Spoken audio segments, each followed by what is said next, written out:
Gotcha. Do you put it on YouTube? Yeah. Yeah. What's the name of your guys' podcast? Smokey Smokey Guys. Guys. Smokey Guys. Yeah. But yeah, that was our goal, was eventually to get like all of our friends to like Yeah. be on an episode at some Cool. point. Well, Just- I'm honored.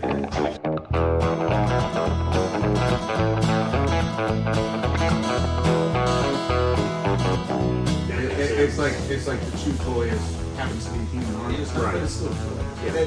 They, It just squeaks different. Right, they're not out there. There's a really funny thing on Instagram that I sent my wife. It's like, my wife sends me projects that I'm never going to do, and I send her recipes that she's never going to make. And it's like a little game we've been playing for 5 years now. And the best stand-up comedians of all time. And So where did I rank on that? Right. I haven't seen a full show yet. Well, as soon as you put down your phone, we can start. Oh, are we doing something? I guess we are. Oh, okay. Well, We were watching Band of yeah. Brothers, but now we're recording. So okay, cool. You don't even lit a cigar yet, bro. Well, I guess I should probably get around to doing that. probably ought to. Hey guys, CR Parsons here with the Smokey Guys, and I'm here with my buddy. Kevin Price, as usual. I guess. No, I was talking about my other buddy.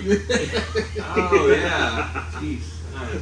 That hurts. Yeah. Game on. Wes, good to have you here. Thanks for having me. Tell everybody who you are. My name's Wes Anderson. I've known Oh, I love your movies. Oh, yeah, they're yeah, yeah. great, He's- yeah. They're weird, but they're great. Yeah. forever ruined Googling myself. Yeah, so known Kevin and CR for what, 2-3 years now? Yeah, Something like that. Something like that. Smoking cigars. Probably a few more. Almost always over cigars Yeah. or music. Well, now tell them a little bit about you, because you have an interesting background. You played some ball. You Yeah, I played football. now play with a dog. Right.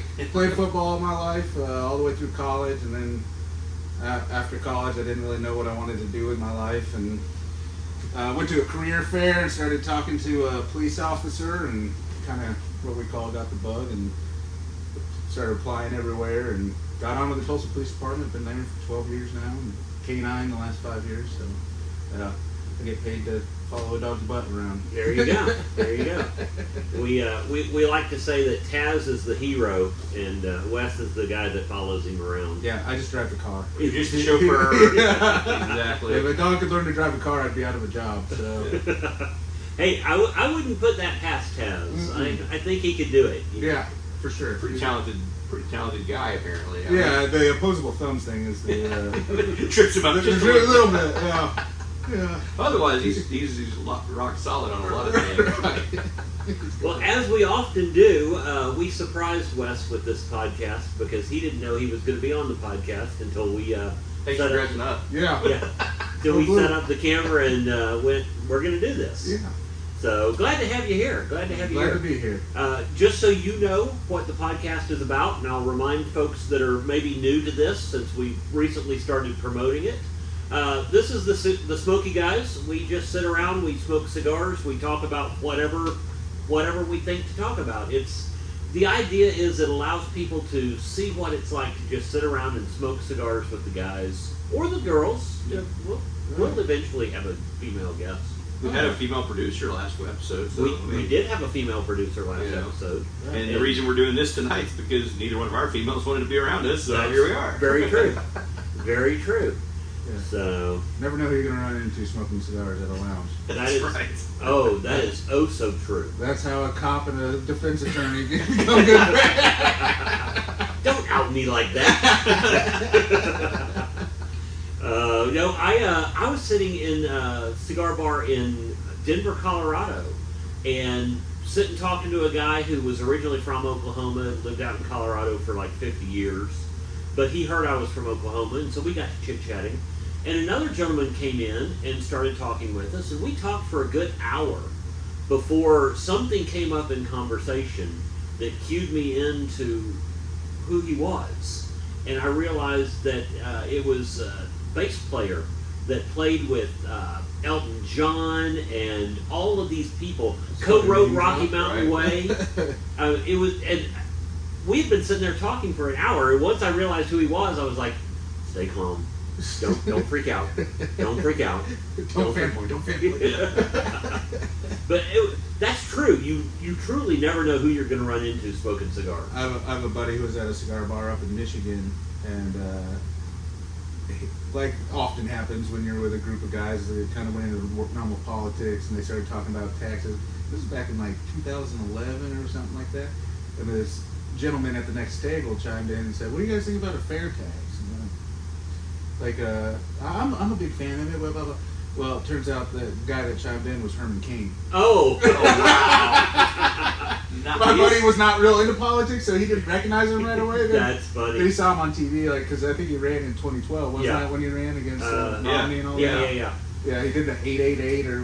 Yeah, it wasn't quite the fair tax, but right, it was right. something almost similar. Yeah. Which is funny because that brings up another part of your history is, you know, not only are you, like I say, ex-football player and now law enforcement, chasing a dog around, you also kind of have a degree that probably not a lot of guys in your industry have. And so a fair tax, you probably did the math on that real quick and decided whether that was good or bad. Yeah. Having a degree in computational mathematics isn't something you see a lot of in law enforcement. I can imagine not. Yeah. You know, I joke that 4 years of doing math, advanced math in college, taught me a lot of things, but most importantly is that I didn't want to do math anymore.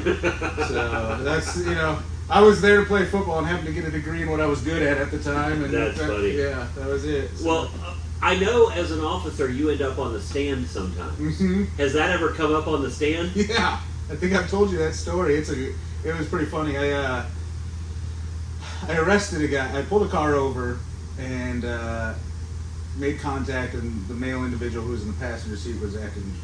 The male individual. Sorry, I've seen Idiocracy. Right. He made. I could tell he was lying right away. Made up a name, and I went back, and I'm trying to figure out to my computer, and I'm trying to figure out who he is, and he wants to fight us. And was it Herman Cain? No, he's black. This guy was lighter complected, and he was. I saw the prison tats. He had a swastika on his neck and stuff. So. Okay. He was a member of the UAB, but I end up getting him in handcuffs, and we find like 128 grams of meth in his pocket. Oh, so wow. He's delivering. Yeah. That's not personal consumption. Right. So that's part of the joke. In Portland, that's legal. So fast forward like 6 months, and he's trying to take it to jury trial, so I have to go testify in front of the jury, and the prosecutor at the time was a great guy, and because of this guy's affiliations, it went to the gang prosecutor, who was kind of a big-wig prosecutor at the time. Yeah. And I'd worked with him in the past, and we've done this, and anytime you testify, there's some certain questions that you start out with, like, who are you? What do you do for a living? Well, what does it take to become a Tulsa police officer? And so he's like, I'll just ask you the usual questions, was the quote. And then he's like, and then I'm going to go down this road of questioning. Got it. And I get on the stand, and he's like, you know, who are you? Wes Anderson, what do you do? I'm a Tulsa police officer, blah, blah, blah. He asked me, what does it take to become a Tulsa police officer? Well, we have a 6-month police academy on top of, you know, another 4.5 months of field training, and then you're on probation for a short time. And he said, what else does it take to be a Tulsa police officer? Now, at that time, I'd been a cop about 7 years, never been asked that question. I testified probably 20, 30 times, never been asked that. I said, well, it requires a bachelor's degree. And he goes, what is your degree in? And I said, I have a bachelor's in computational mathematics. And the look on his face, he had no idea I was going to answer that. The look on his face was like, I could tell he wasn't really thinking, because the first words out of his mouth was, and you became a cop? and my reaction was, it's a lot more fun than doing math. So, yeah, the jury really loved that. And then he proceeded to ask me about personal usage, and I'm doing math, like, oh, you know, it was 1 gram is 4 doses, so 128 grams, that's, you know, just over 500 doses, and, you know, going and all that. And, yeah, so. That's funny. Yeah, the jury ate it up. They really liked it. That guy's doing 50 years in prison for all sorts of things. So. That's too funny. Well, I think you guys must have beat me here to this location, because your cigars are a whole lot shorter than mine. Yeah, I've got a backup. So do I. Yeah. I was going to ask what you're smoking. Do you remember? Mm-hmm. It's probably been a little while. What are you smoking, Wes? Probably my favorite cigar of all time, and I kept the band.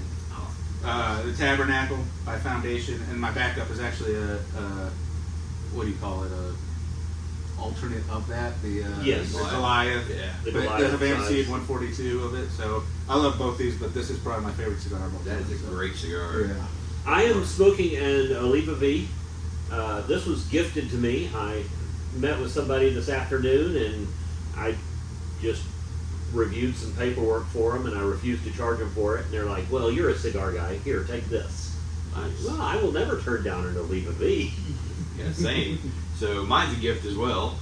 This is an Avo Seasons for their 2023 release. Cracking on you. Yeah, it's cracking a little bit. I think probably just some humidity issues. Being in a travel humidor for a little too long. But our buddy Pete from here in the shop, another one of our members here, gifted this to me for my birthday. Very nice. Great cigars, just about as medium body as you can get. Yeah. Right down the middle of the road. Ecuadorian Corojo wrapper, Dominican binder and filler. So very cool. Nothing too punchy, nothing too spicy or anything like that. But it's a great smoke. Right. Kind of wood, cream, coffee. Very nice. This was my first aha moment with cigars. Was the when I first started, getting into cigars, it was because I was into whiskey first. Right. And I started watching some things on YouTube, and whiskey and cigar communities kind of cross over quite a bit, as evidence there by CR. But as I take a sip. Yeah. And keep hearing people talking about pulling flavors from cigars, and the only ones I've ever had were some pretty basic Fuentes. And I went to my local cigar shop and got just a weird variety, and one of them was this. And I just remember sitting in my garage smoking it, and I was learning how to retrohale, which helps you get a lot. And I got it, and it was like I had gone into my wife's spice cabinet and just taken a big whiff. There was like a little bit of nutmeg and some other thing. I was like, oh wow, that's really cool. And yeah. Here I am 4 years later smoking a cigar a day at least. So. Well, and for those of you who don't know, retrohaling is whenever you take the smoke into your mouth and then blow it out your nose. And you do pick up, it teaches you to pick up a whole lot of different things about a cigar, and you can learn a lot about them that way. Absolutely. I don't know that I would retrohale on that cigar. It's a pretty strong cigar. You don't want to retrohale the full, but you want to blow about 90% of it out. Just get the last little bit out your nose, and then you get when you're first starting, especially if you're this is I would call it medium plus. There are many cigars that I would call it stronger than it, but I would say it's stronger than 90% of the cigars I call medium bodied. Yeah. So, the Oliva is kind of a medium to medium full. Yeah. And it's the same way. You don't want to over retrohale it because you'll end up with watery eyes. Yeah. You look like you've been smoking something else. That one punches above its weight class, though. Yeah. Yes, it does. It's a really good cigar that can sneak up on you if you don't. I like stronger cigars. Same here. Typically, that's what. And the brand Foundation is run by a guy named Nick Melillo, who is one of the, in my opinion, one of the best blenders in the entire industry, because he's one of the few that know the art from seed to cigar. Mm-hmm. I mean, he on this one, Havana Seed, Connecticut Seed number 142. He created that seed himself. Very cool. Yeah, he did a lot of the breeding and stuff with the seeds and all that stuff until he found one that he wanted just for that specific wrapper leaf. So he knows. He moved to Nicaragua, worked in the fields, worked in the factories, and then started his own company. And so. See, that scares me a little bit because you know more about cigars than I do the way you're talking. Well, I've talked to Nick Melillo. So. We are the Smokey Guys, and we're supposed to be the experts, but we are definitely not. Especially when talking to you. We are self-admitted that we're not the experts. Long shot. Hey, I just pick up things from people I've been around a lot. So and talking to people, there's a couple guys I follow on YouTube and stuff that I've learned a ton from too. So, like who? Who do you watch on YouTube? Should I Smoke This is probably my favorite channel. It's run by a guy who goes by Insomniac. His name's Rob. And that dude, he's really plugged into the cigar industry through another guy named Sanj, who he runs Sanj's Smoke Shop in New Jersey.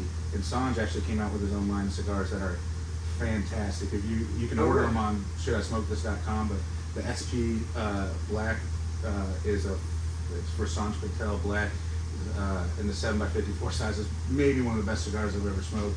It's blended by Eladio Diaz from Davidoff, who's no longer at Davidoff, but if you love a Davidoff cigar, there's a good chance he blended it. Gotcha. I know you guys love the Colorado Club. Absolutely. The original #1, but now they have it in Lancero. He blended that, which is a fantastic cigar. But so, and then he has these two others that I love, the Industry Killers. $7 cigar smokes like a 26. Wow. Yeah, so I love both those. But and just from talking to Rob on Zoom calls and stuff, he's a really good dude, and that's where I learned a lot about, because he's a big Nick Melillo fan as well. So. Very cool. Yeah. Very cool. Very cool. Well, you were not here earlier. You know, I talk a lot about the shows that I've been on, Tulsa King and Reservation Dogs, but earlier, our guest got a text message and had to sign a appearance waiver or whatever they call it, to be on TV. Yeah, release form or whatever, because I was on an episode of the First 48. So very cool. You know, I'll say this: a lot of people think if the city that you live in is on First 48, it means your city is high crime, which makes sense if you think about it, but.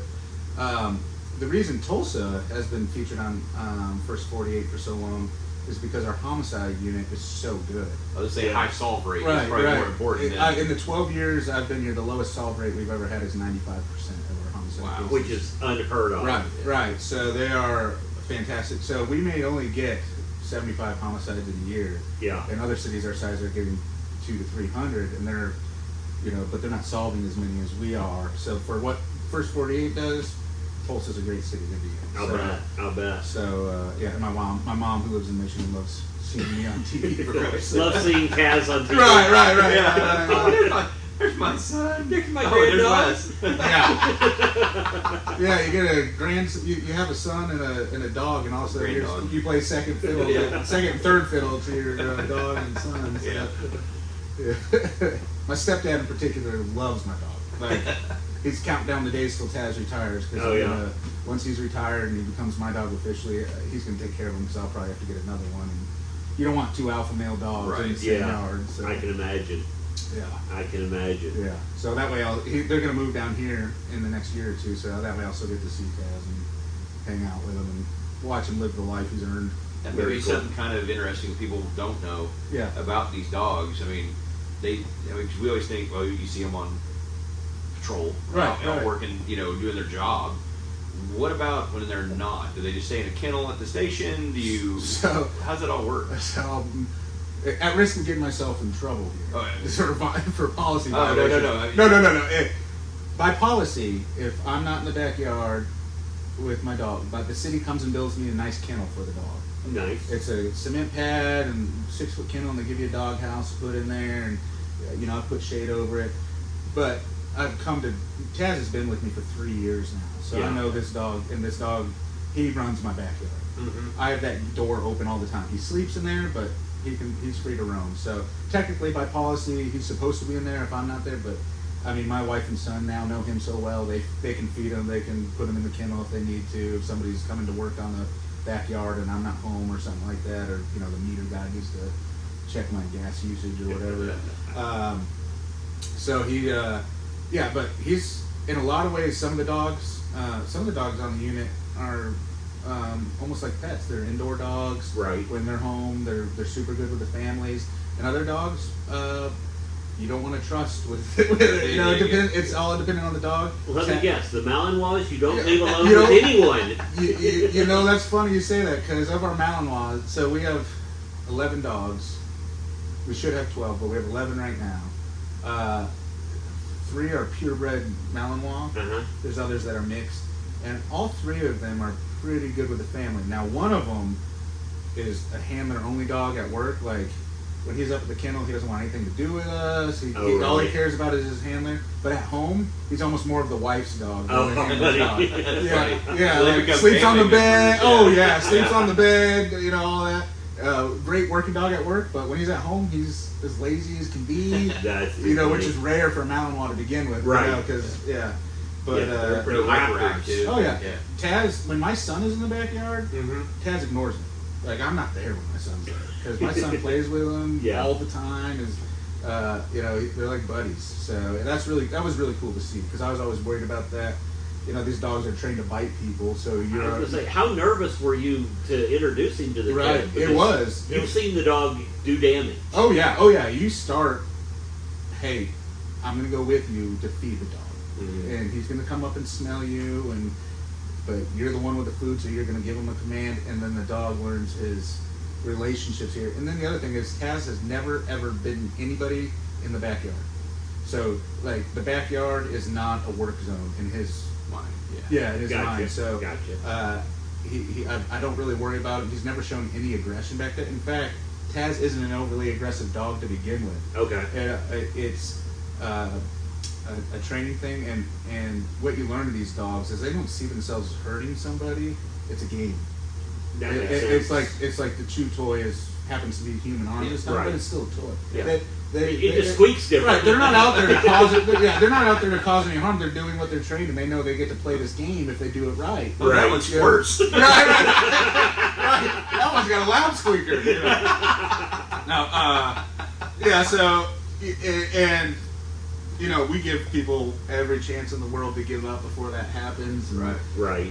If Taz ends up biting somebody at work, it's because that is the safest way for both me and that person to get arrested because, for instance, he found a guy hiding under a truck who had just run from us with a gun. Okay. So the only other way for me to get that guy out of there, to find him, is to peek my head under there, which, if he's got a gun, that's a good way to get your head blown off. Exactly. So the dog's nose, I mean, I don't want Taz to get hurt, you know, that would be very tough, but at the end of the day, if it's Taz or my son's father coming home, you know, I'm going to choose my son's father. Yeah, and that makes sense. Right, that's the kind of perspective you have to have. So. Well, I didn't know how much you could talk about the bites that he's had. Yeah, well, most of them are already adjudicated, so they're closed cases. So, I mean, I'm not going to mention names or locations, but yeah, there's. Well, it's okay because we only have like 2 viewers. So okay, So I mean, if someone should come back, we can go get the viewer. I mean, it's unfortunate when your dog has to bite somebody because that means they've made a long series of bad decisions. Right. And it is a valuable tool to the police department. Taz's very first track was actually assisting the highway patrol who had a guy jump out of a car and run, and they found out he had a felony warrant and been wanted for months, and they've been looking for this guy for months. Okay.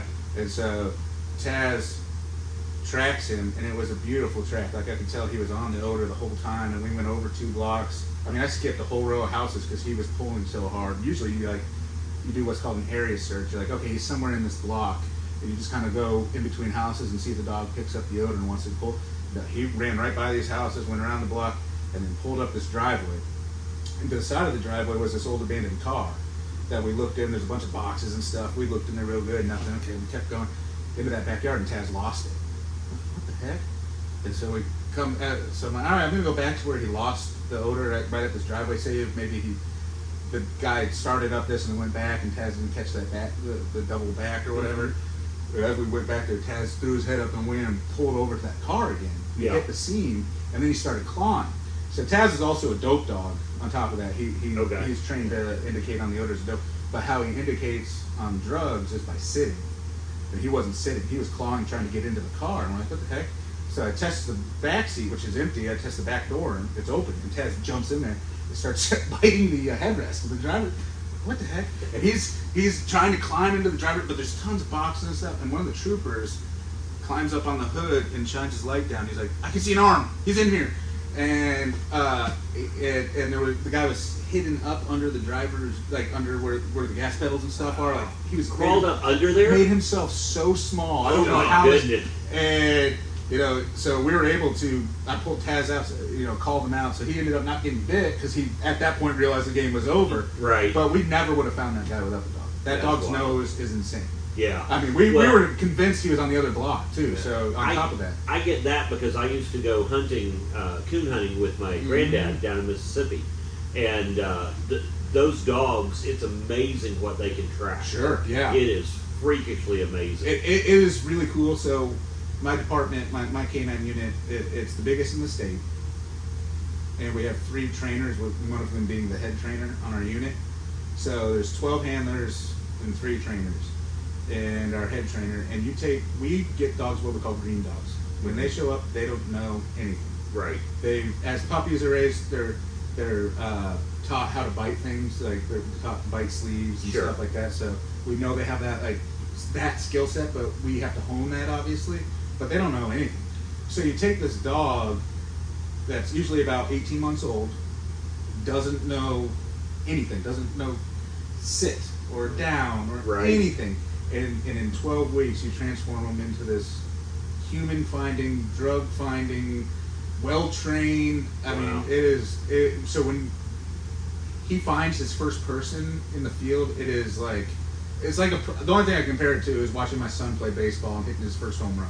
You know what I mean? It's just like such a proud moment because you've invested so much into this dog, and when he does his job, like, you don't have to pretend to be excited for the dog. You look like an idiot, sound like an idiot, but you don't care because you're so honestly excited. Exactly. So people give K9 handlers a rough time because sometimes, you see this, especially with body cameras now, you'll see a dog bite, and it's a violent situation. Right. A lot of times there's blood and stuff, and then the handler's like, good boy. It looks really bad on video, but at the same time, you gotta, with the perspective of how much that handler has probably invested into the dog being able to accomplish that task, it's a really cool thing. That makes sense. Yeah, that makes sense. It's a really proud moment. Well, very cool. I've got a drink. Kevin's got a drink. Do you need something? I'll get you a glass. Pete, I'll go grab it. Pete offered me some of his bourbon over here, so I'm going to give that a shot. Okay. There's also some of what I'm drinking over there, which is Balvenie, 12-year double wood. I might snag some of that if you're cool with it. Yeah, Go definitely. for it. Please Go help for yourself. It's the 25th anniversary bottle. I've had it for quite a while, and it's great because it's double aged. So you get it's aged in American white oak, and then it's aged in sherry cask, and just provides for a wonderful drink. Yes. Well, what about you? What are you drinking? Same thing you are. I stole some of your Balvenie. That's good. I didn't notice. That's how good of a thief you are. Hey, if only there was a cop around here. Somebody. Such a good mooch. And we have no producer this time, so. That's right. So if anything's off with the camera shot, it's the producer's fault for not being here. Where is he? He's at a concert. Yes, he is at a concert. I'm trying to remember who he went to see. Something about Brit Floyd. Is it like a British Pink Floyd? It may be. I honestly don't know. Pink Floyd is British. Yeah. I'm just saying out loud here that Pink Floyd is not redundant. Pink Floyd is not a person. No. So, well, it's a British band, though. It's a British band. Yes. Ergo, if you had Brit Floyd, and it was just it's British, maybe it's a Pink Floyd cover band. Maybe so. I don't know. Yeah, he was going to that tonight with his brother. I got an invite, but I thought since this was like one of the only nights I had available this week, that my wife would want to spend time with me. And I learned that I was very wrong. Don't you have something to do tonight? Pool boy's coming over. We don't even have a pool. He's good. He's great. Made the pool disappear. That is so good. We had some great whiskey this weekend. Oh yeah? We have had quite a weekend, but specifically on Sunday we had some absolutely wonderful whiskey. We played a show up in Skiatook, Oklahoma for Max Art Fest for our buddy Adam Green that owns Max Barbecue. Yeah. And as a thank you gift for all that we had done to help out, he got us a bottle of 12-year-old peg leg porter. Oh wow! Yeah. About a $250 bottle of bourbon. Right, I was gonna say that's a rare limited. It was so good. Yes, it was. And he had it sitting in the walk-in cooler, so about every 5 minutes it was like, I think I'm gonna go check the temperature on the cooler. Before you guys want to go with me? That's awesome, man. I see peg leg porter at the liquor store up there on the shelf, and I'm always hesitant to buy a bottle I've never tried that's up in that price range. It's I've had the 4 and the 8, and I'm going to tell you the 12 is so much better. I think there's a magic. Oh my god! I think there's a magic zone for bourbon in the 10 to 15 range where the oak hasn't overtaken everything. Right. Because I've had Pappy 18 and a sip of Pappy 21, and to me that's like drinking liquefied oak. I'm going to say the same thing. I've had some 17-year-old George Dickel that was just so over oaked. Right. And I love Dickel whiskey. There's nothing wrong with it. I feel like, and I've got some in my locker that's a 13-year. Yeah. It's perfect. Right. It's just wonderful.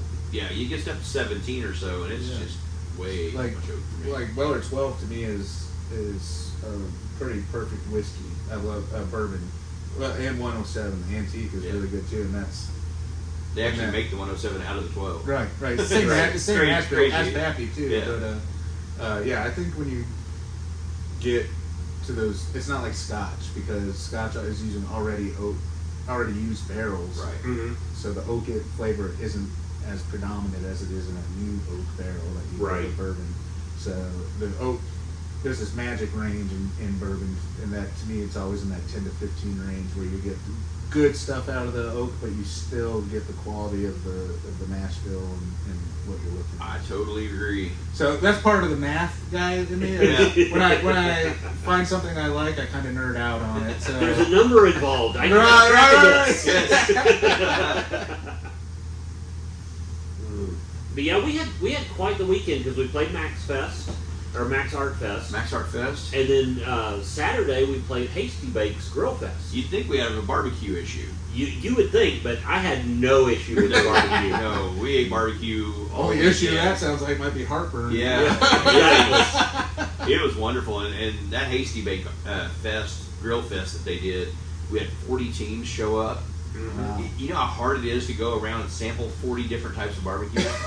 Yeah. I'd be willing to try. I did. We gave it a shot. I hit every Valiant one of them. efforts. Yeah. But I'm going to tell you, this is where it would pay to have the knowledge of being like a barbecue judge. Right. Take one little bite of everything. Mm-hmm. Don't eat everything they give you. Yeah. And that's the problem, is I was eating everything they gave me.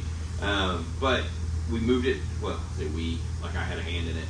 I just feel like, because I always do the entertainment, I help put together the bands and all that stuff.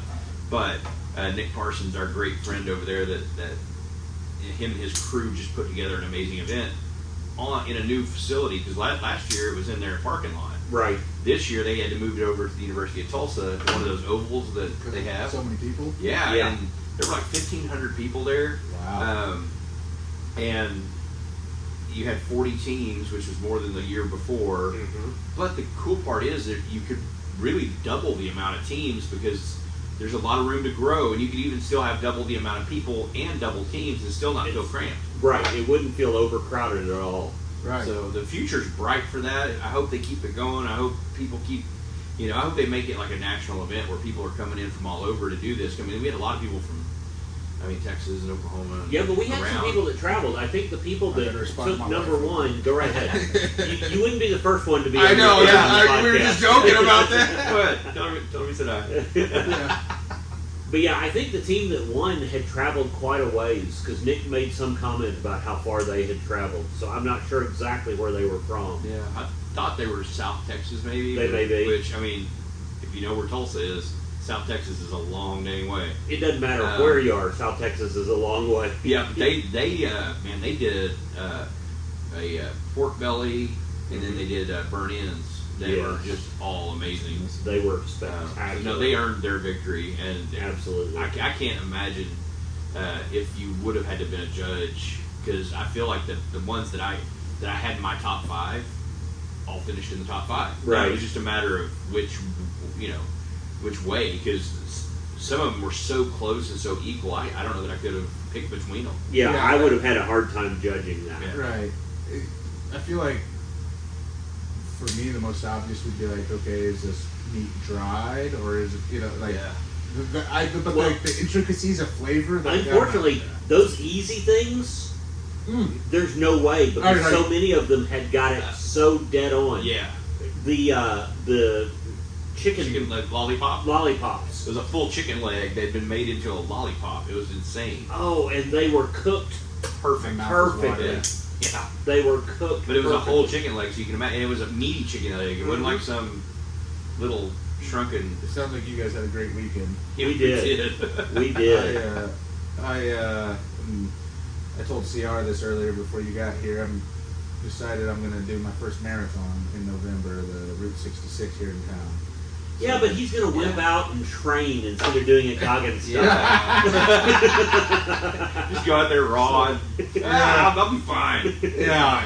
So yesterday was the first long run of my training plan, and my weekends are Sunday, Monday, Tuesday, by the way. So I'm technically still on my weekend, but I ran 7 miles yesterday. Yeah. And there was an ozone alert yesterday. And it was hot, and it was just. The time wasn't great. I did it in like an hour and a half, and that was a miserable 90 minutes. Yeah, like every minute of it was just miserable. So. See, if you do marathons like I do, it's much easier. You just turn the TV on, find the show you want to marathon. It sounds like my wife. She's like, "Have fun. I'll be doing that Harry Potter marathon." Yeah. Is your wife a big Harry Potter fan? Yes. Oh yeah, she's a Potterhead. Have you all been down to Universal Studios? Yeah, that's gotta do it. I know. We love cruising too much that like every time we get a chance, it's like we really want to do that, but we can go on a cruise instead. So I'll tell you, I'm not like a Harry Potter like fan or any of that stuff, but I have 2 young boys and they wanted to go. Yeah. And I think I enjoyed it as much as they did. Yeah. It was insane. Some of the rides, and I'm not a rides guy either. Yeah. That's the crazy thing. And I went on the rides, and I was like, let's go, let's do it again, let's get back in line. So I had such a good time. Right. So our son is reading them Harry Potter books now. So Okay. I'm thinking he'll be 10 in August. So I'm thinking we'll as a celebration when he finishes them. I mean, it's taken him a while. He's only 9. Right. So it's taken him a month to read half of one book. So. They're big books. Oh yeah. I mean, they're no slouch. So I think if he finishes that, those will go ahead and do that. We did Disney in December of 2020 when the parks were at half capacity because of the pandemic and all Right. that. We had to wear masks, but man, I'm a big Star Wars guy, and my son is into Star Wars too, so that was really cool. Their little Star Wars world there is.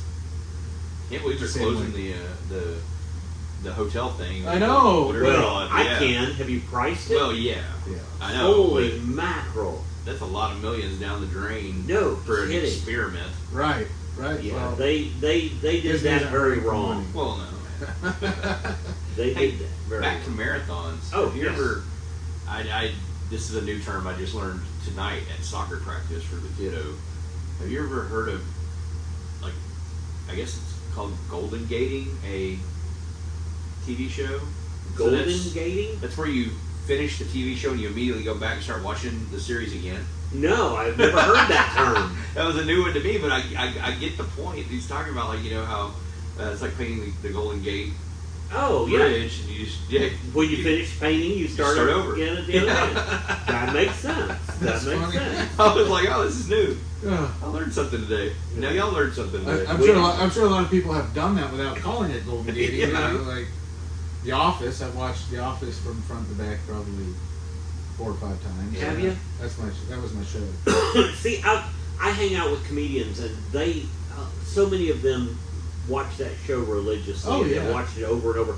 I've never actually seen a full episode of The Office. Are you serious? Never seen a full episode of The Office. Dude, comedically speaking, that show is so well done, so well written, and a lot of it is off the cuff, especially with Steve Carell. Oh, I can imagine. Yeah, Ad-libbing a lot. Yeah. They'll try 4 or 5 different ways of doing the same scene, Right. and just making it up as they go. And it's really funny because, like, if you're a super nerd about it, like I am, you know, there's a lot of scenes where you can watch John Krasinski in the back, and Steve Carell will do something, and John will have to, you know, because it's Try so not fun. to laugh. Yeah. I That's mean, what- there's so many quotable moments from that show, like Yeah. when Steve Carell's character is experiencing financial hardships, and he's trying to get one of the accountants to help him out of it. He's like, Michael, I think you need to. His character's name is Michael. I think you need to declare bankruptcy. And without saying a word, Michael gets up and walks out to the main room and goes, I declare bankruptcy. I mean, that's just genius. You know, Yeah, it's funny. just like little things like that over and over. It's so funny. Yeah. Well, I'm going to show my age, but that's what I always loved about the Carol Burnett show. Mm-hmm. Because on the Carol Burnett show, what they would do is they would film it, and then they would take a break, and then they would film it again, the same sketches. Yeah. And then they would blend it together in editing to make it one show. Yeah. But all of the cast, they considered it their job to figure out that first show what was getting people's attention, not the audience, each other. Oh yeah. And then the second time they filmed it, they were just trying to crack each other up, and you can see it so many times. I think there's something about that in comedy shows like that, because like the glory days of Saturday Night Live were like that. You know, the old days of Chevy Chase and all those guys, or when Will Ferrell was on there, Chris Farley, Right. and Adam Sandler and all them. Like, you know, the whole Van Down by the River skit. Yeah. That was nothing like they originally rehearsed. Chris Farley said, "My entire goal on this skit is to make David Spade crack up," and he does. Like he succeeded. Yeah, when he jumped through the table. Yeah. That was supposed to, you can see David Spade just like, what is he doing? Totally shocked. Yeah. My name is Nick Foley. I am 32 years old. I am divorced. I live in a van down by the river. Yeah. Absolute genius. Oh, yeah. Absolutely. Yeah. Absolutely. And it wasn't about the crowd. It was about just being with other comedians and enjoying the art and making each other laugh. You know? And the Lunch Lady Land, when he was dancing behind Adam Sandler, trying to make Adam Sandler mess up singing it. Yeah. I mean, that's just, you don't see a lot of that anymore, I don't think. No. No, it's not like it used to be. It's different. It's Right. still funny. Oh, yeah. But it's very different than it used to be. Yeah. There are still some really good skits that come out of there, but overall, I don't think the whole product is what it was. And it goes in phases, because it's done that in the It past. does. Yeah. You've got your years where you just go, oh, we'll pretend that year didn't happen. Right.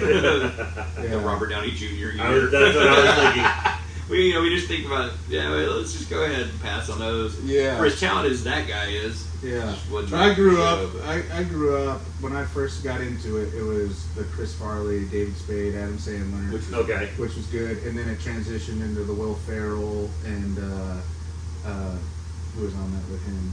Phil Hartman. and Amy Poehler, and Phil Hartman was there. And Daryl Hammond's. Right, Yeah. and you had a lot of the spin-off movies coming out then too, Superstar and all those. Yeah, so that's like for my generation, I think the Will Ferrell years are kind of the golden standard, just because Will Ferrell was so ridiculously funny. Yeah. I don't think the cast was as strong from top to bottom with that, but the top was so high with Will Ferrell. The cheerleading, the more cowbell. I mean, what's amazing is when you watch back through those episodes, how many of those sketches Will Ferrell was kind of key in. Oh yeah. It was kind of like when what's his name that's from here? Bill Hader. Bill Hader. Yeah. When you look back and you realize at the end of Bill Hader's career on Saturday Night Live, he was kind of a focus of almost every sketch because he was so damn good. Oh yeah. Oh yeah. Will Ferrell was the same way.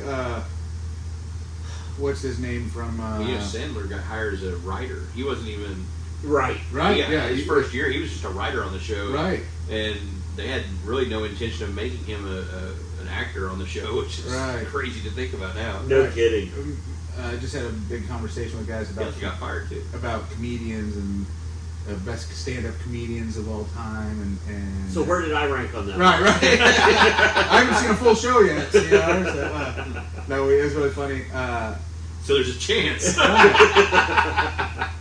Right, we were talking about how some of the big guys get a lot of the attention, but aren't as funny as they used to be when they were smaller. Right.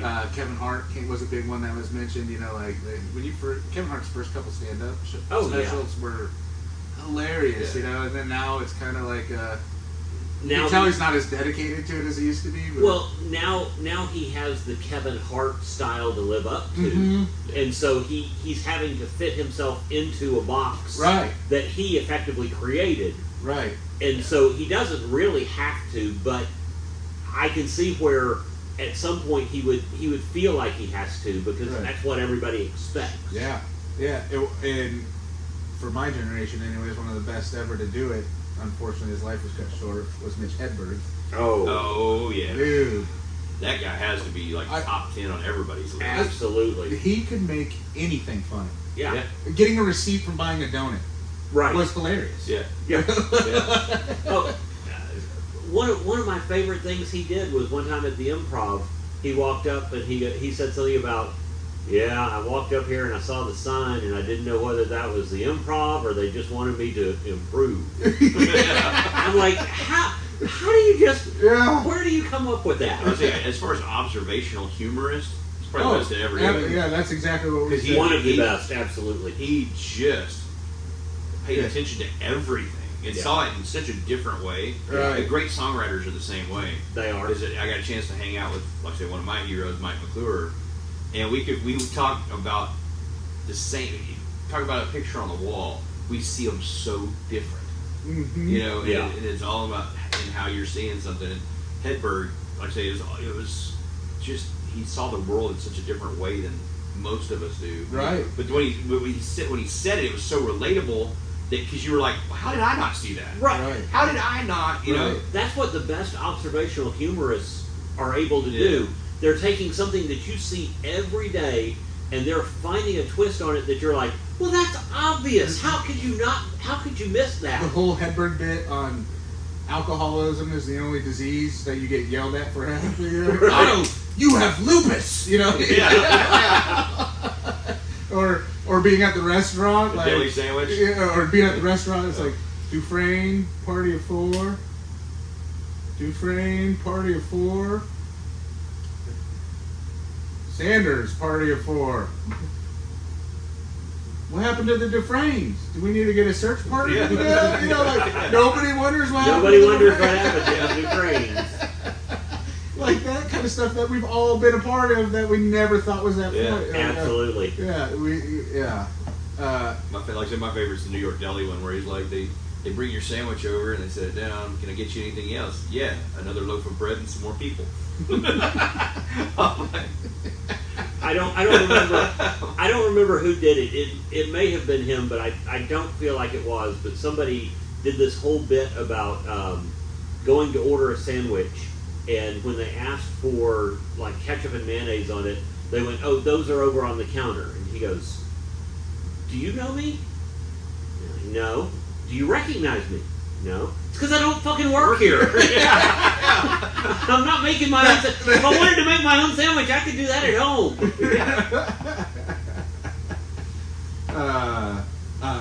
We said easily one of the best to ever do it was Robin Williams. Mm-hmm. Oh, yeah. Because there are some guys that get so big in comedy they move on to other things. Like Jim Carrey. Right. You know, his early stand-up was amazing, but then he became a movie star and you never saw much stand-up from him anymore. But there are certain guys that keep going back. I mean, and guys like Dave Chappelle will never not be funny. Right. You know what I mean? He's a legend. Yeah, absolutely. You know, the Richard Pryors, the guys that have done that stuff their entire career. But usually, a lot of guys use comedy as a springboard into something else. Sure. Something bigger. Unpopular opinion of the group was that Jerry Seinfeld is one of the most overrated stand-up comedians of all time. I'm going to agree with that being overrated, or that being an unpopular opinion. Yeah. Right, because he, I mean, the guy's argument was his big thing, the Seinfeld show, was written mostly by Larry David. Right. It was. And it was, he said, Jerry Seinfeld of the 4 main characters, is the 4th best. Mm-hmm. On the show, no doubt. Yeah. He and I think that was by design. Especially between George and Kramer. Right. I mean, the ridiculous stuff that they all did in Elaine. Yeah. But I think he was the normie. Yeah. Amongst all of the weirdos. Mm-hmm. Yeah. I think his whole role was to provide perspective and a little observational humor. Mm-hmm. You know, because he didn't get caught in the weird, ridiculous situations like George having to pretend to be handicapped, you know, Kramer becoming obsessed with putting on a warm jacket, right? You know, yeah, the buffoonery was not for Jerry. No. But I think that again, it's all totally by design. Yeah, and I would agree with that. if you go back and you watch Jerry's stand up prior to the show, he was funny. He was phenomenal! And right. you talk about a guy who does deep dives into a topic. Yeah. I've studied his writing and just trying to put together how he created, thought clouds to get to as deep as he does in a single topic is unbelievable. Well, what was really cool about my generation being millennials, I guess we kind of fall in that gray area between Gen X and millennial because we call ourselves elder millennials because we grew up before the internet. Yeah. And the internet was introduced to us, and so we have kind of millennials are traditionally internet and beyond, right? And Gen X is all prior to internet as kids, right? We're in that 10-year, 85 to 92-ish, and but so when I was peak TV watching, like late teens, early 20s, when Kings of Comedy. The redneck blue collar comedy tour, that stuff. So you got to see some of the best in the world at that time do it back to back to back. Yes. And you got to see different styles. Yeah. Ron White's storytelling. Yes. Larry the Cable Guy's character. Yes. Jeff Foxworthy and his bits. He was famous for you might be a redneck kid. Same with Bill Engvall and his Here's Your Sign. Yeah. And then you had, Cedric the Entertainer and his unique style. Mm-hmm. And you got to see all the different kinds of not all, but many of the different kinds of comedy just bang, bang, bang, bang, bang, bang, bang. And some of the best. Compare and contrast. Oh, yeah. Yeah. I mean, Ron White is one of my favorite comedians of all time. And he's kind of, he's a storyteller. He just really tells funny story after funny story. Yes. The way, his whole bit on that first Blue Collar Comedy Tour was genius in that he started off with a story, told 10 different stories, and then his final story loops all the way back and connects it back to the very first story. Yeah. Are you Ron Tater Salad? Yeah. Yeah, that's me. Genius writing is what that is. Genius writing is what that is. So it's really cool to see that many different. So it's hard to compare them all. Yeah. Because you have guys like Dane Cook who are just frenetic on the stage. Yeah. He was really big when I was that age, and I mean, he would be climbing all over the stage. John Crist is a modern one who kind of does a lot of that stuff. He tells jokes with his body as much as his words. Yeah, I see them as comedic actors in a one act play. Yeah, absolutely. That's a great way to describe it. That's really the way I see them. Yeah. And I've worked with John. John is a great guy. Yeah. Spectacular guy just to hang out with. Right. It's really cool to see these newer comedians coming up and pulling bits. I mean, John Crist has some observational stuff in there, but he also has some really good stories. He pulls a little bit here and there, and then guys like Dave Chappelle, who have been doing it all along, he's changed. From his first, he evolves. Oh yeah. And his comedy now is courageous. Mm-hmm. like he's uncancelable. Yeah. Yep. And he's doing that thing where you talk about things that make everybody uncomfortable, but you still manage to make it funny. Well, he's so good at. I mean, the world we live in today is so ridiculous sometimes. Mm-hmm. I mean, the politics of today's are just so insane, and we've pushed each other to the extremes, pro-choice or baby killers and pro-life or want to subjugate women. Right. You know what I mean? It's like you can't have common sense conversation. It seems in except in a cigar bar. Right, exactly. Except so this is the only place we can do this. He's great because he comes in there and just points out how ridiculous everything is. Mm-hmm. Yeah, you're all being ridiculous, and it's funny to watch. Yes, it is. Yes, it is. Yeah. Burr's that way too. Yes. That's what I love about Bill. Bill Burr, yeah, he's another one. I can't believe it. Yeah, he's one of my favorites. Have you seen the Joe Coy? Have you seen any of his stuff? I remember Joe Coy from 15 years ago. You hit it? He was absolutely hysterical. I have not seen his latest special. Right. His bit about I don't know if you've seen the clip about different Asian speaking styles. Mm-hmm. Yes. Is probably, in my opinion, one of the funniest bits I've seen in the last 5 years in all comedy. Yeah. Like, it had me like crying. I was laughing so hard because it was. I think he's one of those ones that's so great at taking just a grain of truth. Mm-hmm. It just stretching it out. Yeah. You know, it's like Koreans sound like they've been smoking weed all day. Holy. Japanese come from diaphragm. That is, I've seen some bits from that. Yeah. Or they're a 14-year-old girl. The anime crowd. Yeah, he is hilarious. Yeah. Speaking of hilarious, I've been on this wormhole. You've unfortunately been subjected to a lot of it, but I've really gotten into the podcast Smartless with it's got Will Arnett, okay, Jason Bateman, my wife, Sean Hayes. Yes. Oh my gosh, I catch myself laughing, literally just bursting out laughing at stuff, and I'm like, man, I haven't been that entertained in a long time. They're do so damn great at what they do. With that. Yeah. Well, and Will Arnett, there's something about him that he can speak as if he's speaking down to you, but yet it's so funny that you don't feel like he's really talking down to you. So I have a young boy, 9 years old, loves Legos, and there's that show, Lego Builders, on TV that Will Arnett hosts, and he does that same kind of comedy. He does. Where, you know, like these people are infinitely more talented than him, but he, pretends like he roams in the same room as them. You know? Thank you for being here for me. Right. And it comes off, but it doesn't come off as arrogant. Not at all. It comes off as he's an idiot. He knows it. And he's having fun with it. Right. Yeah, and it's great. Jason Bateman, in my opinion, is one of the best comedy actors. Oh, the dude is hilarious out there. Yeah, he's hilarious. Well, and not just comedy actor. I mean, Ozark. I mean, that was straight up drama. Yeah, and he did a great job on that. Yeah, he's so good at uncomfortable, horrible bosses, uncomfortable moments. Just like, oh, this is terrible. I love it. Ugh. Man, seen any good movies lately? Oh, I'm trying to remember the last movie I went and watched.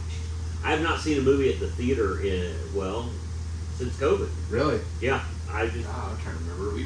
I took my son to the Mario Brothers. Not bad. It was actually. Was it good? For somebody who grew up playing Nintendo, and there's a lot of Easter eggs to like old school Nintendo stuff that you can catch, and they do a really good job of paying homage to the franchise of Super Mario Brothers. So they understand that there's a generation that grew up with it that's bringing their kids. Right. So you've got to make the humor that the older crowd's going to get along with the younger crowd. Exactly. And then they were genius in their casting. I mean, people say, that Chris Pratt got some crap for playing an Italian, which is ridiculous. Yeah, as opposed to John Leguizamo. Yeah, right. I'm sorry. All right. The fact that John Leguizamo said anything about a non-Italian playing an Italian. And I think a lot of people who saw the movie will agree that I think the best casting was Jack Black as Bowser.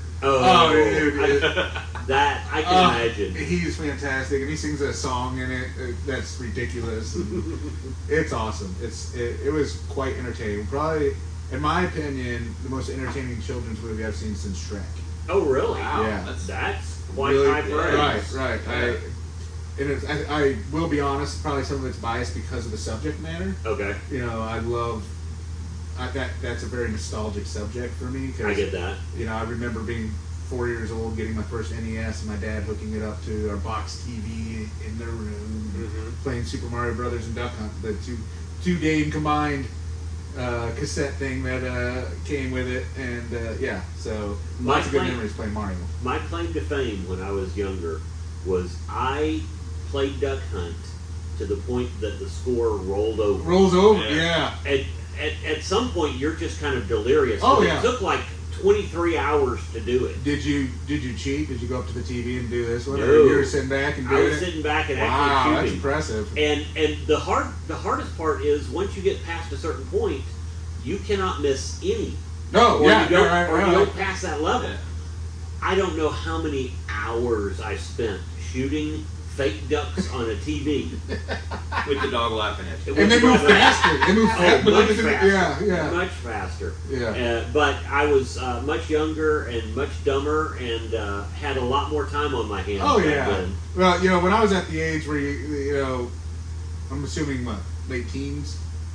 Yeah, I would have been probably 89-ish, 17, 90, 18, yeah. 19, somewhere in there. Yeah, because at that age, PS2 or PS3 came out when I was in college. So PS2, PS3, the games I was doing that, wasting hours and hours on, was building a dynasty in NCAA football. Yeah. You know what I mean? Like Gran Turismo. right. Building a car up. Yeah. I did But that see, too. And Modern Warfare came out when I was in college. That was a game changer. I'm old. I want games like those old games where you just sit down and play. I went to play a game with my grandkid, and number one, I played video games back when it was one joystick. Right, no, not anymore. That is not true anymore. But number two, we turn on the game and we spend the first 3 hours building our characters and doing all this. I'm like, this is not a game. Right. This is work. Right. Just skip to the part where I'm playing. So I'm a big hockey fan, and we got a PS5 for Christmas. I said, wait, I requested it for my son and I so I could teach him. Self-serving gift. Right. Yeah, a little bit, yeah. Buy the wife a bowling ball. Right. When he goes to bed, I have a career that I've done on it. There's a be a pro mode, and you create your player, and you get drafted. You play in the semis, and you get drafted, and da. And so Christmas till now, I'm starting the playoffs. Wow.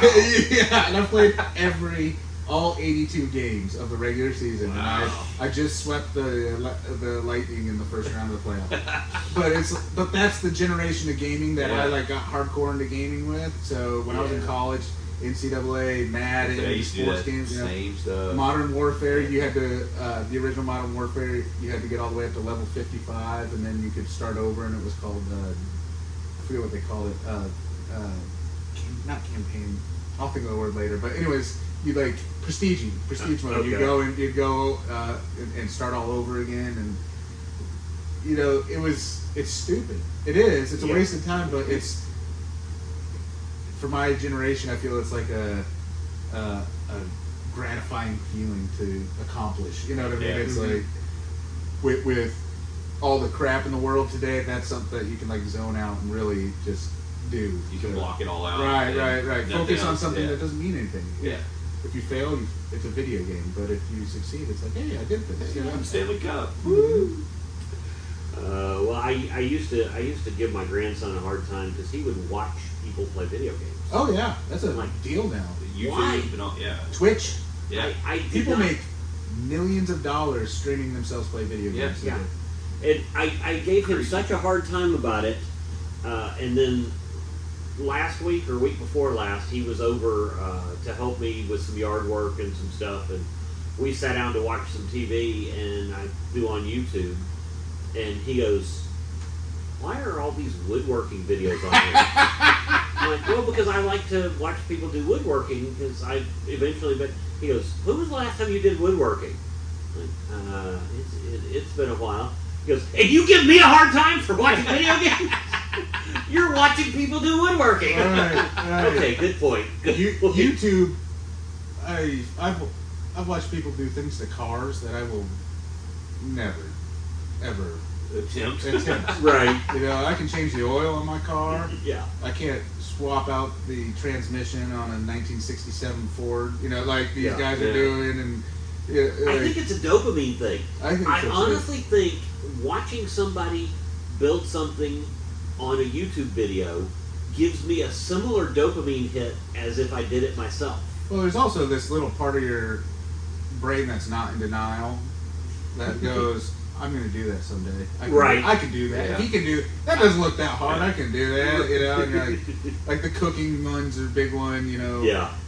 There's a really funny thing on Instagram that I sent my wife. It's like, my wife sends me projects that I'm never going to do, and I send her recipes that she's never going to make. And it's a little game we've been playing for 5 years now. That's funny. Yeah. That's funny. And it's so true. My wife and I It send is. each other those videos all the time.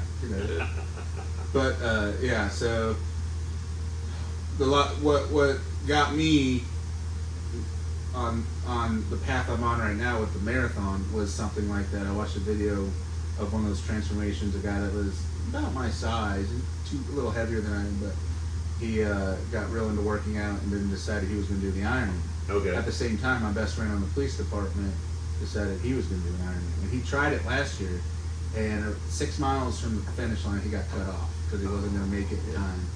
So imagine swimming 2 miles, biking, I think it's 150 miles, Crazy, and then running or doing 20 miles of a 26.2 mile marathon and getting. So this year, he prepared, he trained really well for it and finished it with an hour and a half to spare. So I was like, if he was bigger than me, he's not anymore. He lost a lot of weight doing it, as you can imagine. Mm-hmm. Happens when you're biking, swimming, and running all the time. No kidding. Yeah, but so I saw him do it, and I went to cheer him on, of course, and you're watching all these people run by you, and I was like,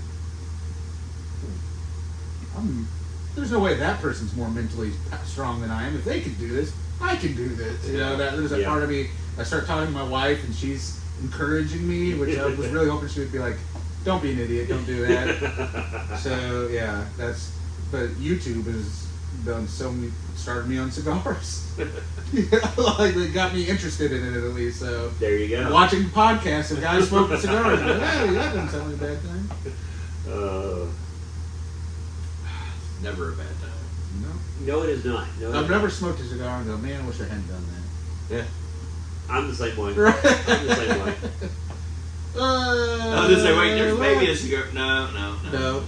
Well, I was gonna say there was one time I drank too much, but it was more I wish I hadn't drank too much before I smoked a cigar. Well, no.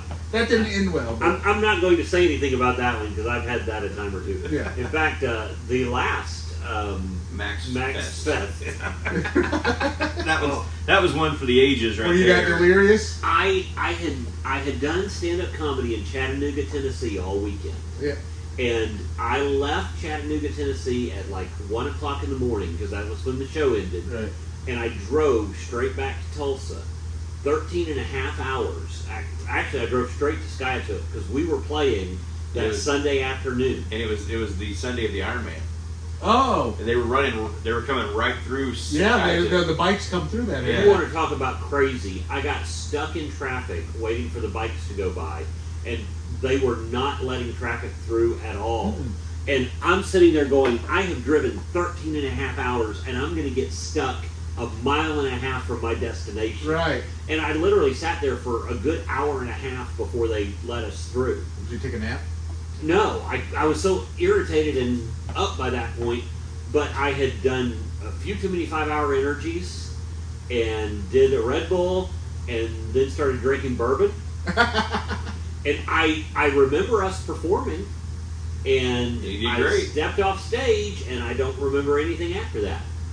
But apparently I was with it enough to text my wife and go, you got to come pick me up because I cannot drive. I don't remember sending her that text. I found it the next day. I'm like, did I send you this? Yeah. And yeah, that's why I came and got you. That's funny. I was gone. I mean, yeah, that almost doesn't sound fun. Yeah, right.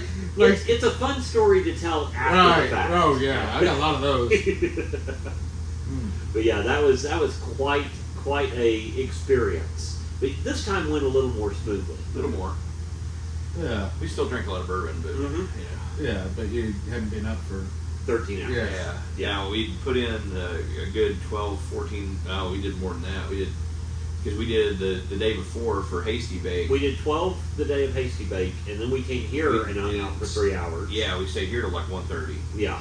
Wow. Which is not a good idea. Yeah. We have to be back up in Skytook by 9 o'clock the next morning. Yeah.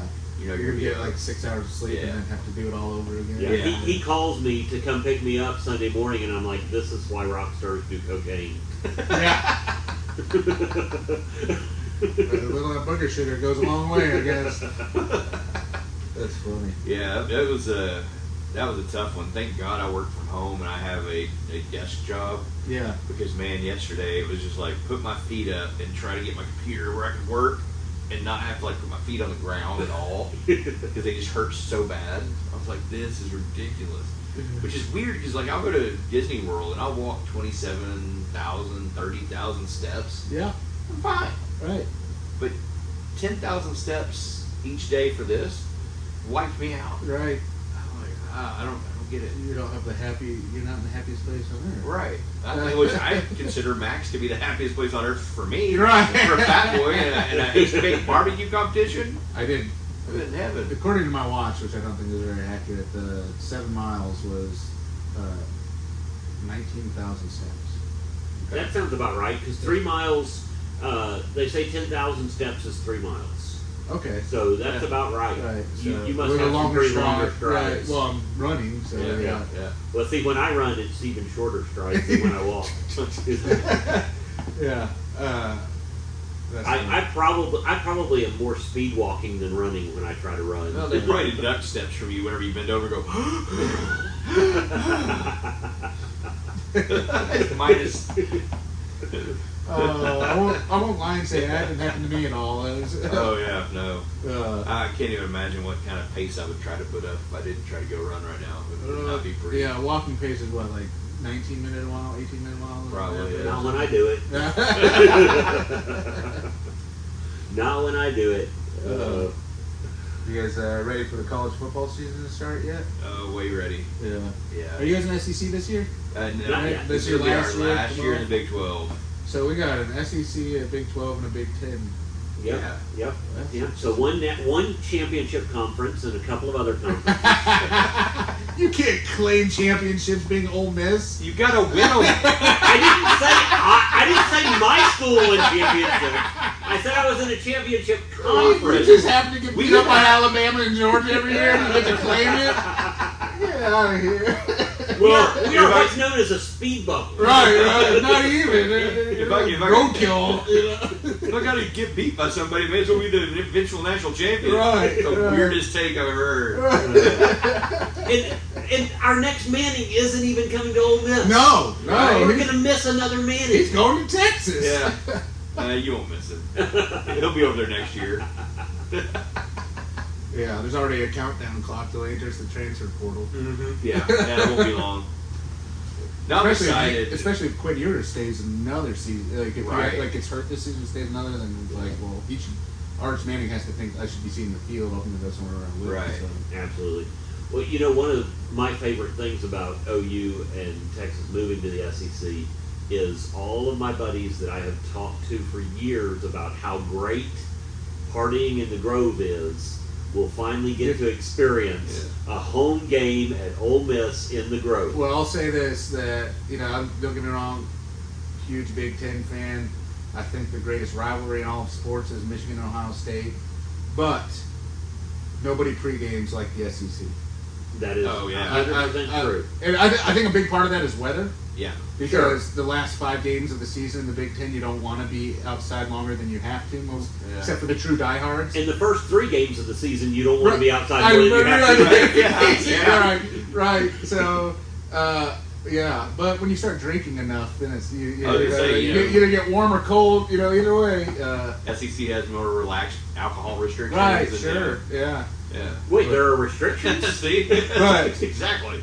The knock on the SEC for me is the out-of-conference schedule, which is funny coming from a Michigan fan because we have maybe the easiest out-of-conference schedule. Well, you don't think playing high school teams out of conference right.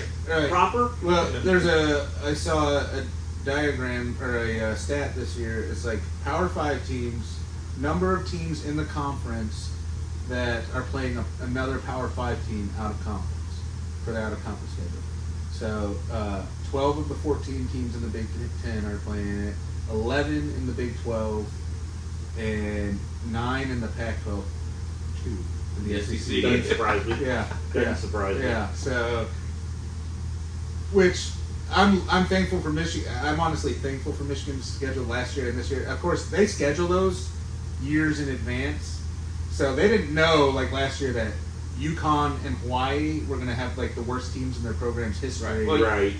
When you book these so many years out, you can't do that. Right. It's, we who was it we booked when they were really good? It was like Cincinnati or somebody, and Yeah, they were actually, yeah, and they were good when we booked them, and then they get to you, and then when they're down years, it's like, well, these schedules are set so far out, you can't. This year, our first game is Eastern Carolina, which 2 years ago that would have been a really cool game, right? Because they were a Cinderella team 2 years ago, maybe. Yeah, they were like 9-1 or something. They were challenging Memphis. Yeah.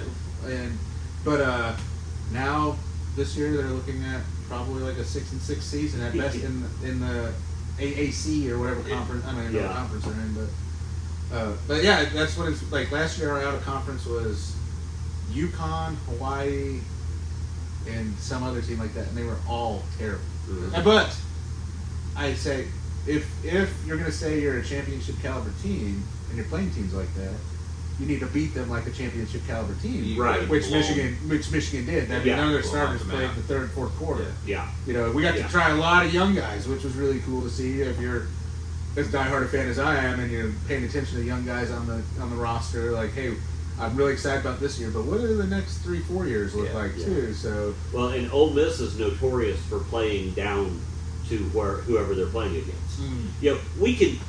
We can beat Alabama one weekend and then lose to Troy State the next weekend, right? Because I don't know what it is, but we play to the level of the people we're playing against. You know who else does that in the opposite direction is a team like Appalachian State, which I hate to mention being a Michigan fan. But fun fact about the greatest upset in all of sports history, some people call it, the 2007 game against Appalachian State, where Michigan was ranked number 2 in the country. First of all, preseason polls are trash, in my opinion. I agree. Second of all, Michigan had no idea who Appalachian State was.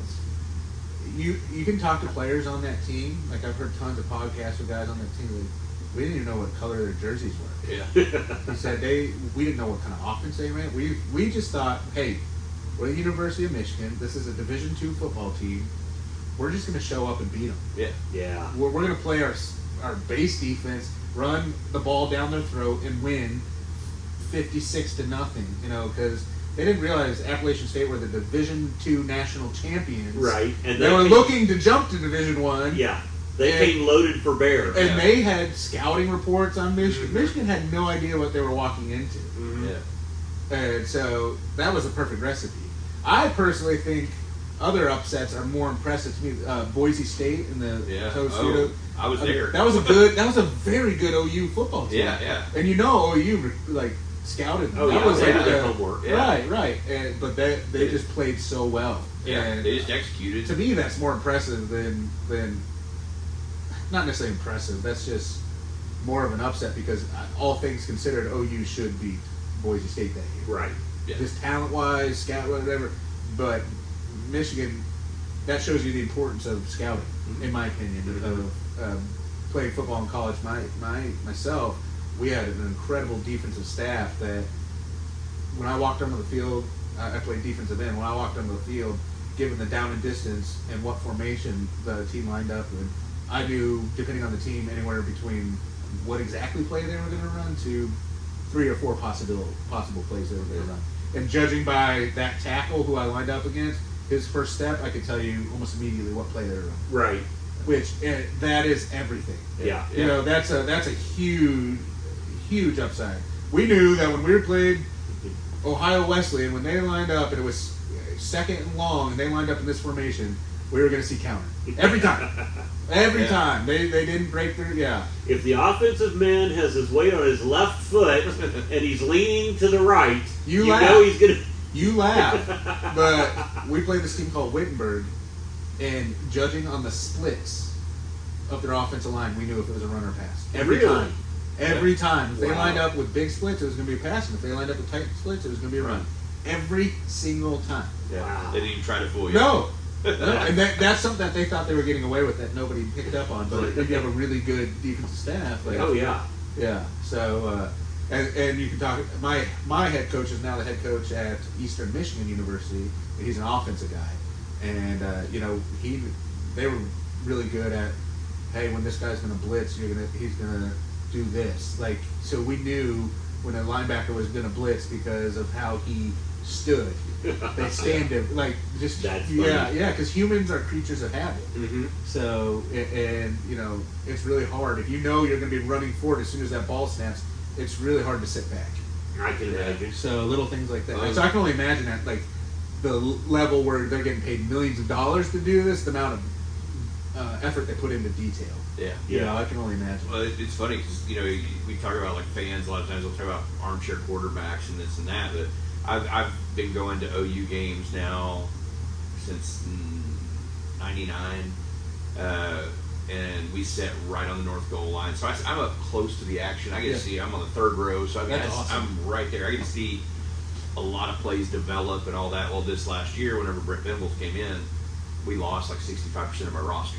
Yeah. It was just turnover. And we're That's the playing with a modern bunch day of right there. yeah. You're just playing with a bunch of guys that you just had to pick up, and you're making do. Well, we're sitting there one of the games, and I'm watching, and I told Jeremy, I said, one of our offensive line guys is tipping off the plays. I said, watch, whenever he does this, this will happen. Yeah. And we started watching, and we were all like, oh my God, if we're seeing it, they got to be seeing it. Right. If they're not, what the hell are they watching? Right. Because I know exactly what we're about to do. So, it's so detailed. Even at, well, I played Division III, but we were very competitive. We went to the deep into the playoffs. Yeah. We lost to the provincial national champions my senior year in the semifinals. So we were in the top 8 teams in the country for Division III. And the kind of detail that we, like, as players were invested, you know, we're not getting athletic scholarships at Division III, so Right. we're doing this because we love the game and we want to win that bad. And so, like, I played with this linebacker who was phenomenal. Shout out to A.D. Pinnenberg, but we had this call when we would come up to the line and we'd get in our stance and we'd get ready. We'd watch the offensive linemen get in their stance, and you know they'd be making the calls. If I saw my offensive lineman in front of me and he put his hand down, and if you're run blocking, you're going to be going forward, right? So you're going to have a little more weight on your hand. So your knuckles are going to turn white. Now, if you're passing or pulling, you're going to just lightly set because you're going to go back. Your first step's going to be back. So when I would see his hand real light on the ground, I would call out, Paul, pull, pass, pull.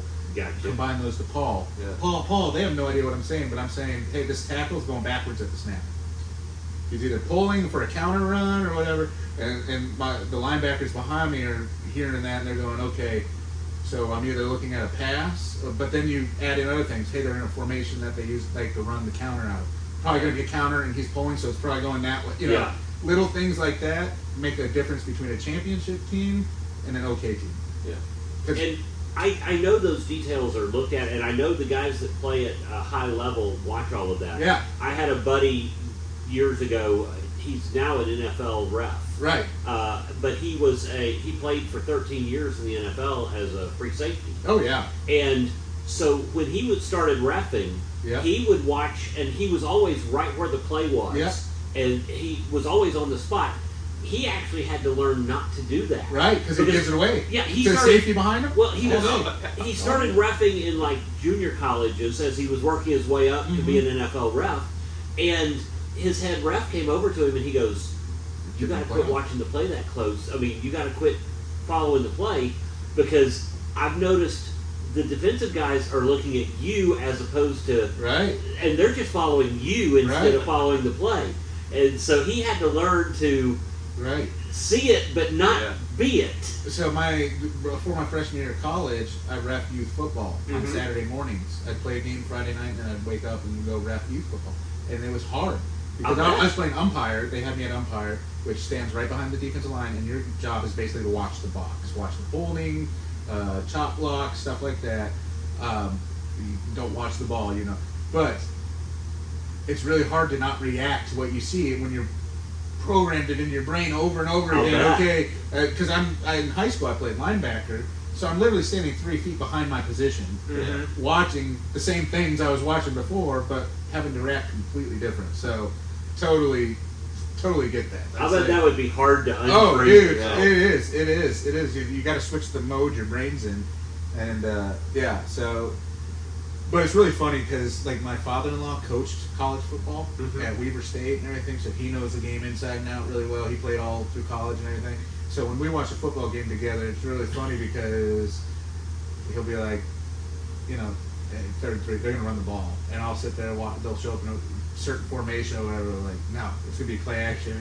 We'll have this like based on what we know of the game, like knowledge versus knowledge, and I'm a little more recent to the game because when he coached, it was in the late 80s, early 90s, and that was the days of the linebackers wearing the huge shoulder pads and then cowboy rolls. Right. And now you want the 220-pound built like a running back, slim pads, running sideline to sideline guys. You don't need the Ray Lewises anymore. You want the guys that play sideline to sideline. So So it's really interesting watching games, but it's similarly frustrating with watching games like with someone like my mom.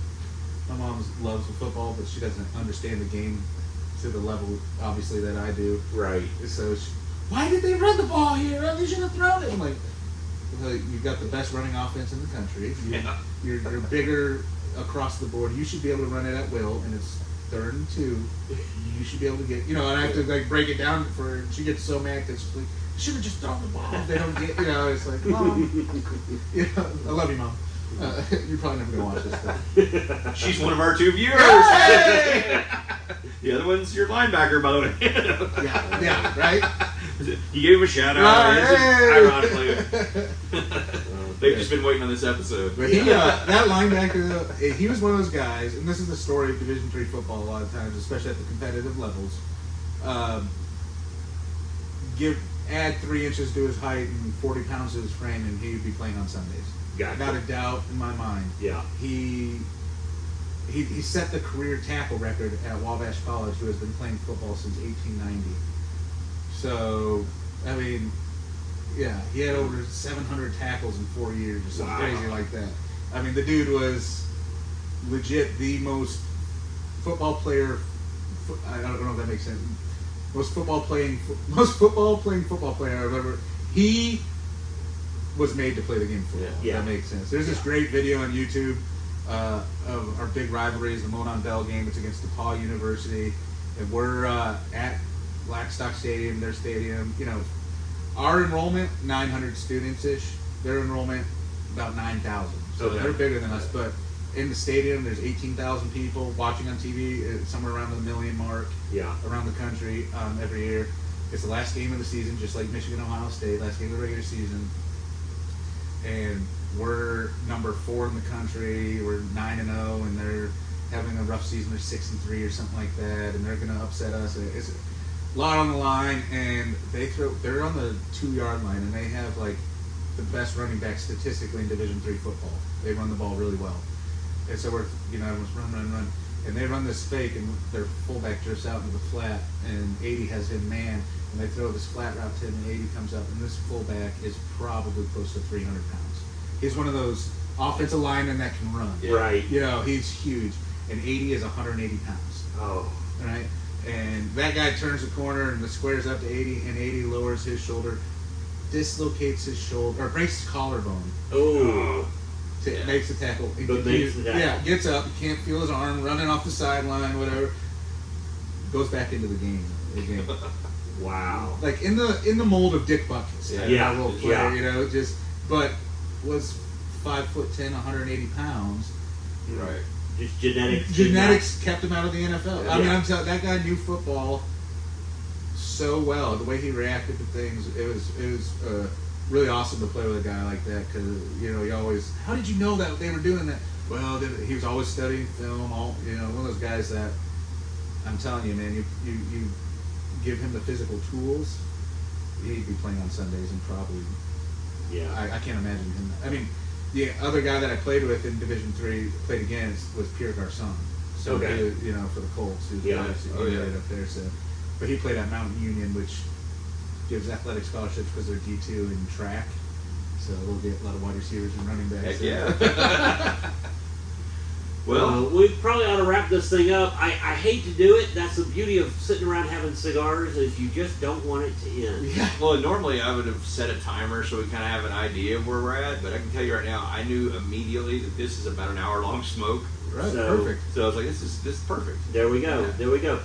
Wes, I know we talked about the first 48. Do you know what episode that is? I don't. It aired on March 19th-ish. So, one of the more recent Tulsa ones. Okay. Say, so look it up. You'll see Wes. You'll see Taz potentially. Right. The arrested subject was Stanley Dandridge. So Stanley that was the Dandridge. murderer that they ended up arresting. So Okay. you can Google it and find the episode. You had to sign a release. Did he have to do a paw print for a release? Right. Well, Yeah. thanks so much for joining us. KP, Absolutely. tell them where they can find you. All the social medias at KP Troubadour. Also at Kevin Price Band if you want to help us out with the algorithms and following us and seeing where our music takes us. We got a couple really fun shows coming up and stuff like that. And I have to end it with this as far as if you're talking to me. He made a comment earlier. I have to rebut this. Okay. Greatest No.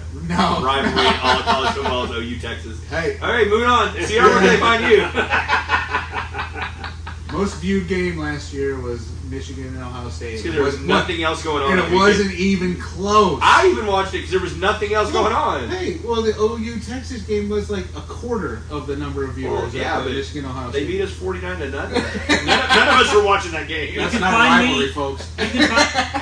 You can find me online at CR Parsons Comedy or CR Parsons Comedian, depending on what social media you're on. We don't say this often enough. I know everybody that does YouTube says you're supposed to start and end by saying, please like and subscribe down below.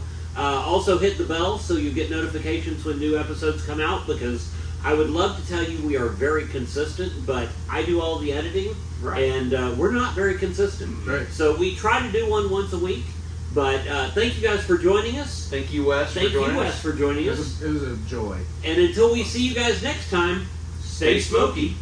And notice he didn't mention the Egg Bowl. Oh, hush. Oh, hush.